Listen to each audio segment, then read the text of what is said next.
Վանաձորյան ֆուտբոլի նվիրյալ վաստակաշատ մարզիչ մանկավարժ Ռազմիկ Ղազարյանն այսօր տոնում է իր ծննդյան 60-ամյակը։ Նրան ճանաչում են ոչ միայն իր ներդրած հարուստ ավանդի, մարզչական արդյունավետ ու կայուն գործունեության, այլև իր տաղանդավոր ու հեռանկարային սաների շնորհիվ։ Մարդ, ով 40 տարին իր ողջ գիտակցական կյանքը ներդրել է ֆուտբոլի բարգավաճման գործում, իրավունք ունի ոչ միայն հպարտանալու, այլև մեծարվելու ու արժևորվելու մարզական Վանաձորի կողմից։ Ֆուտբոլի մարզադպրոցի մանկապատանեկան թիմերի միջև կայացած մրցաշարը ևս նվիրված էր սիրելի ուսուցչի տարեդարձին։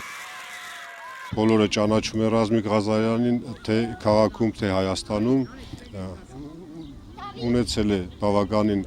լավ աշակերտներ, որոնք խաղացել են մեծ ֆուտբոլ։ Քանի որ մեր Վանաձորում ֆուտբոլը այդքան բարձր մակարդակի վրա չի, փորձեցինք մեր մարզադպրոցի խմբերով միջխմբային առաջություն անցկացնենք եւ դրանով գոնե թե նվիրենք Ռազմիկ Ղազարյանի 60-ամյակին։ Ռազմիկ Ղազարյանին ճանաչում եմ շատ վաղուց։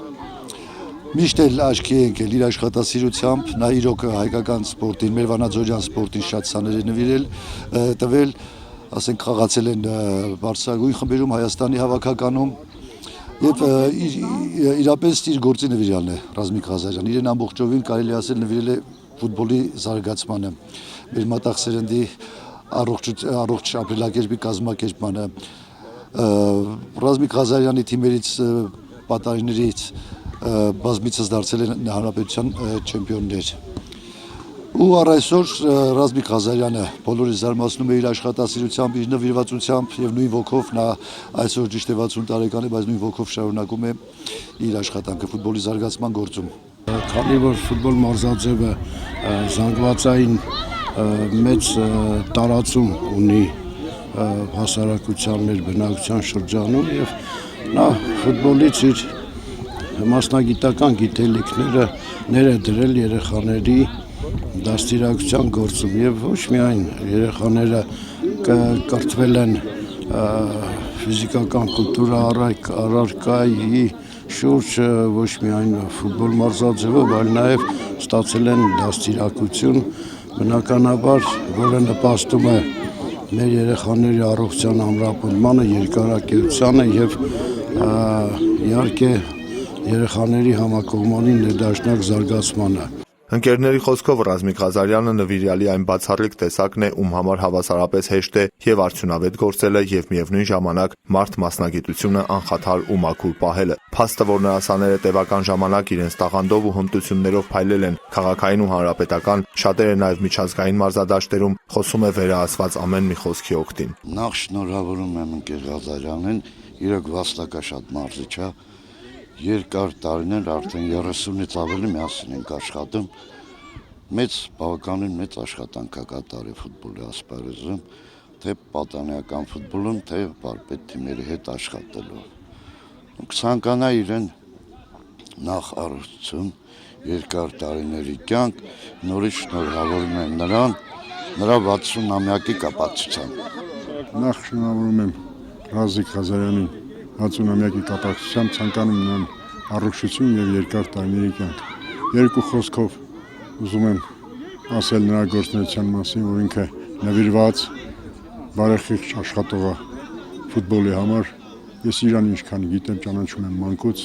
ինքը միշտ ֆուտբոլի կողքին է եղել, այսօր էլ ֆուտբոլի կողքին է։ Տարիներն անցնում են, ֆուտբոլի մարզիչները ծերանում են։ Ես ցանկանում եմ բոլոր ֆուտբոլի մարզիչներին, հանձինս Ռազմիկ Ղազարյանի, բոլոր նրա առողջ լինեն, որպեսզի վանաձորյան ֆուտբոլը բարձրացնեն իրենց ուրույն տեղը։ Շուրջ 40 տարի մարզիչ եմ։ Իմ մարզչական աշխատանքը Հայաստանի Հանրապետությունը գնահատել է այն շնորհելով ֆիզկուլտուրայի սպորտի պատվավոր աշխատողի կոչ, որը արդեն 5 տարի կրում եմ։ Ինչ մնում է մարզչական անցյալին շատ սերունդներ են մեծացել, որոնք հիմա աշխարհով մեկ սփռված են։ Իրանք էլ օգնեցին, Ամերիկայից օգնին, Ֆրանսիայից, Հունաստանից, Ռուսաստանից իմ սաները, իմ ընկերները, որ սկան ես միջոցառումը անցնի բարձր մակարդակում։ Սաներից իմ հաջողությունները շատ կան, ասենք, ուղղակի որ քաղաքը ֆուտբոլային չի, ինձ էլ է դժվար, որ քաղաքը ինքը ֆուտբոլային չէ, այսինքն մեծ ֆուտբոլ չկա։ Ինձ էլ է դժվար մարզել, ինչ-որ սաներ աճացնել, մեծացնել, որ այդ երեխեքը դառնում են 15-16 տարեկան ու վետերանների շարքն են անցնում։ Իսկ որ լիներ մինիմում առաջի լիգայի թիմ, էլ չեմ ասում բարձրագույնի, արդեն դա խթան կլիներ, որ երեխեքը ավելի եռանդով մասնակցեն ամեն ինչ։ Մեր քաղաքում կամ Լոռու մարզում մեզ հովանավոր է պետք, որ ձեռնարկի մի թիմ, որ ինքը հովանավորի, հետո շահույթը հետո կզգա։ Իսկ մեզ հակառակն են ասում են, այս վատ պայմաններում դուք լավ սաներ տվեք ու տեսնենք հետո ոնց կլինի, դա չի լինում։ Ընդհանրապես, որպեսզի մի տարածքում սպորտը զարգանա, նամանավանդ ֆուտբոլի պես, առաջ հերթին ֆինանսներ են պետք, երկրորդ հերթին մարզաբազաներ են պետք, երրորդ հերթին նոր գալիս է մարզիչի գործոնը։ Մարզիչը տենց ուզում է աշխարհի ուժեղ մարզիչին բերեք, ինքը չի կարող այս պայմաններում այն անի, ինչ որ ինքը ի վիճակի է։ Անցյալ տարի 2000 թվերի թիմը հավասար էր խաղում Հայաստանի ակումբային թիմերի հետ, Պանանցի, Փյունիկի, Միկայի, նույնը Հայաստանի հավաքականի հետ, որտեղ ի դեպ մենք սան ունենք Հայաստանի հավաքականից, ես սան ունեմ, խաղում եմ հիմա ու հեռանկարային աշատ։ Եզրափակիչ խաղերից հետո, որի դեպ անցան համառոտ դիտարժան պայքարում, Ռազմիկ Ղազարյանը պարգևատրվեց Լոռու մարզպետի եւ Վանաձորի քաղաքապետի շնորհակալագրով։ Անակնկալ էր պատրաստել նաեւ Ինտերկապ բարեգործական կազմակերպության նախագահ Նորայր Սուլոյանը։ Տարբեր օղակների լավագույն խաղացողներն արժանացան գավաթների եւ պատվոգրերի, մրցանակային տեղեր զբաղեցրած թիմերը եւս ստացան գավաթներ եւ հոբելյանական մեդալներ։ Հրայր Հակոբյան, Կամոց Ատուրյան, Լոռի հեռուստաընկերություն։